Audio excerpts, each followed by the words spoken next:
We are now going to move on to an important topic in differential equations called Laplace transforms. For the next few videos, I'm going to define the Laplace transform and talk about properties of the Laplace transform, but I promise that this will relate to solving differential equations after you've seen a little bit of the theory. So before talking about Laplace transforms, I'm first going to have to talk about improper integrals. You'll remember from Calculus 2 that we defined an integral from a to infinity of f of t dt as the limit as b goes to infinity of the integral from a to b f of t dt. So that integral exists or converges if the limit exists. So let's do a couple examples. We'll start by the integral from 1 to infinity of 1 over t dt. So we're going to rewrite that using a limit as b goes to infinity of the integral from 1 to b of 1 over t dt. We can evaluate that integral using antiderivatives. So then we get the limit as b goes to infinity of natural log of t evaluated between 1 and b. And that is the limit as b goes to infinity of natural log of b minus natural log of 1. Now natural log of 1 we know is 0, but as b goes to infinity, natural log of b goes to infinity. So that integral does not exist, or we say that it diverges. But what about the integral from 1 to infinity of 1 over t squared dt? We can take the limit as b goes to infinity of the integral from 1 to b of 1 over t squared dt. That's still the limit as b goes to infinity. Taking the antiderivative, that's minus 1 over t squared, evaluated between 1 and b. That's the limit as b goes to infinity of minus 1 over b plus 1. And 1 over b goes to 0 as b goes to infinity. So the limit is 1, and therefore the integral converges to 1.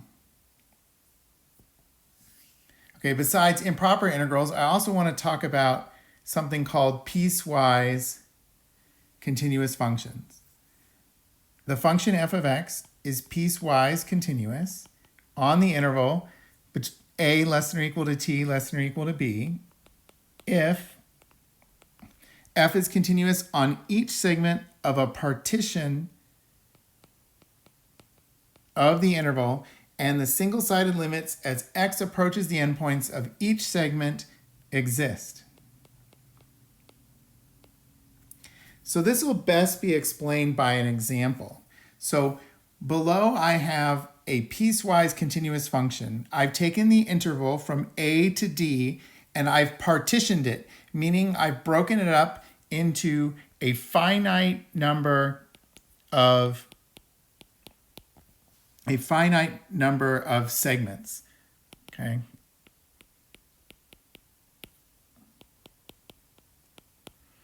On each segment, okay, from a to b, the function is continuous.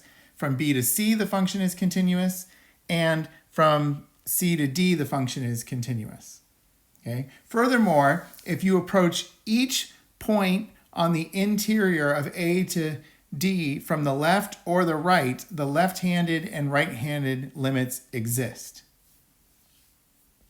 In particular, you should note that the integral from a to d of f of x can be done as the integral from a to b of f of x dx plus the integral from b to c of f of x dx plus the integral from c to d of f of x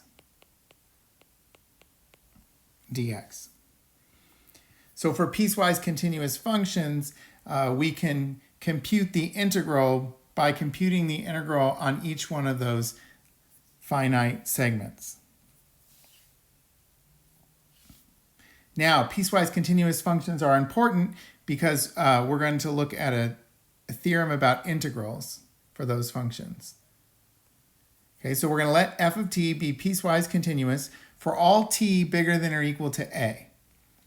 If the absolute value of f of t is bounded by g of t and the integral of g of t dt converges,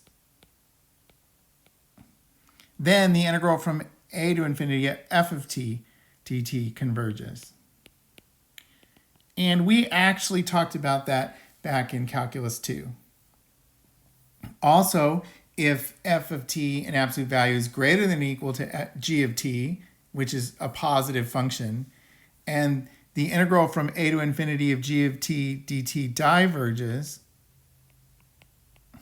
then the integral from a to infinity of f of t dt diverges.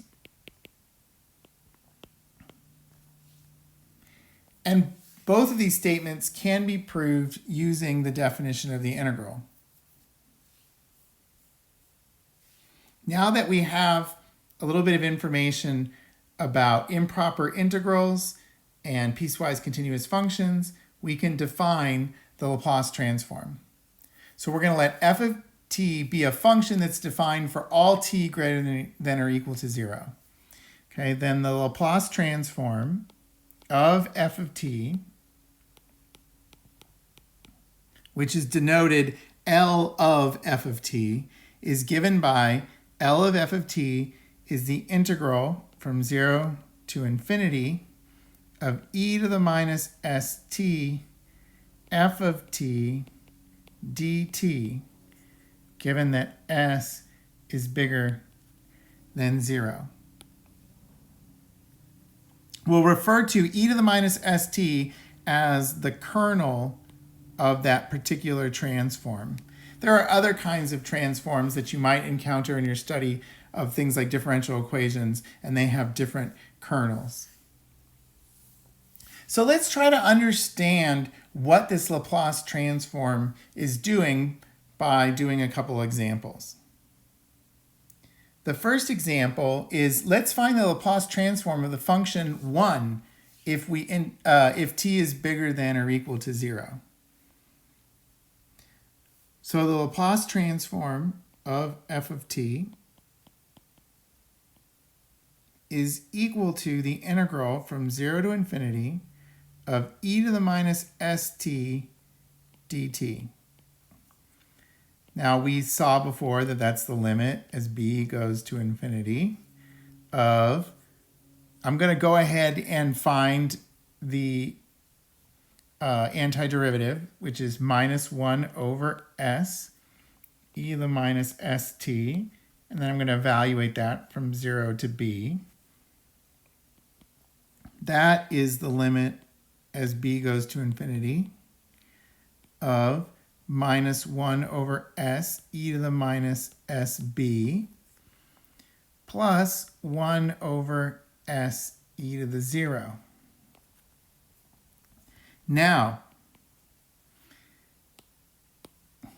if we take the limit as b goes to infinity, this term is going to go to 0 because s is bigger than 0. So that leaves us with 1 over s, okay, since s is bigger than 0. And so hopefully what you see is I took the Laplace transform, I found the Laplace transform of this function f of t, and the result is now a function of s.